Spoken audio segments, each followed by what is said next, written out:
Welcome to BCS वाला. आज आपण पाहणार आहोत फ्लोचार्ट्स अँड अल्गोरिदम आणि फ्लोचार्ट्स आपण पाहणार आहोत. कोणासाठी? डिसिजनसाठी. मागच्या सेशन्स मध्ये आपण काय केलं? मागच्या सेशन्स मध्ये आपण पाहिलं basic algorithm, that means addition of number, area of circle, या टाईपचा फ्लोचार्ट आणि अल्गोरिदम पाहिलं. आज पाहतोय आपण डिसिजन म्हणजेच कंडिशनचे. चला मग पाहूया कसा राईट करायचा. फॉर एक्झाम्पल क्वेश्चन असा आहे, write algorithm to check number is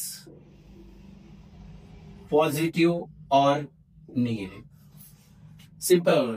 right algorithm to check number is positive or negative. Also draw flowchart.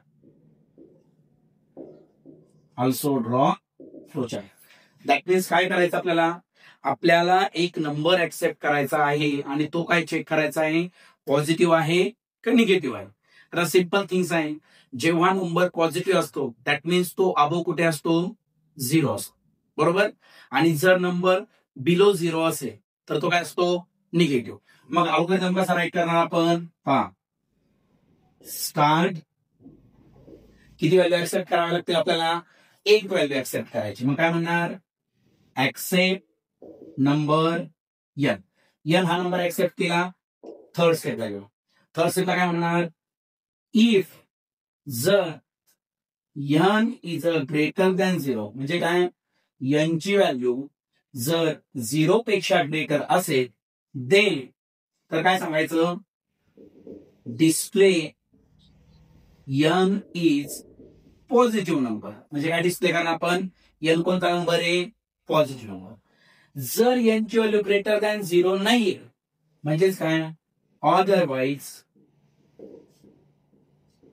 Display N is negative number. आणि फोर्थला काय होणार? स्टॉप होणार.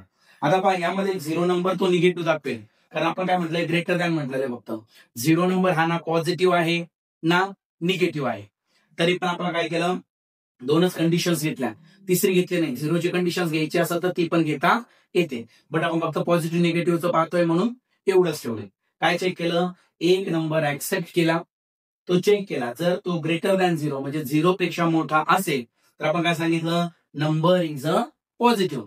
जर 0 पेक्षा ग्रेटर नाहीये म्हणजे 0च्या पुढे नाहीये म्हणजे ऑटोमॅटिकली तो कुठे आहे, 0 किंवा 0च्या मागे, तर आपण काय सांगितलं, नंबर इज निगेटिव्ह. जर तुम्हाला याच्यात सांगायचं असेल पॉझिटिव्ह प्लस 0 तर तुम्ही ते इक्वल टू केलं तरी चालेल. म्हणजेच काय, जर त्यांनी नंबर ग्रेटर दॅन 0 सांगितला, डिस्प्ले केला, तर तो एक्झिट होईल. जर नंबर लेस दॅन 0 असेल तर तो अदरवाईज मध्ये जाईल, डिस्प्ले करायला आणि स्टॉप होईल. मग याचा फ्लो चार्ट कसा आहे, कारण डिसिजन आहे. जर तर मग कसं राईट करणार? स्टार सिम्बॉल यूज केला, राउंडेड रेक्टँगल.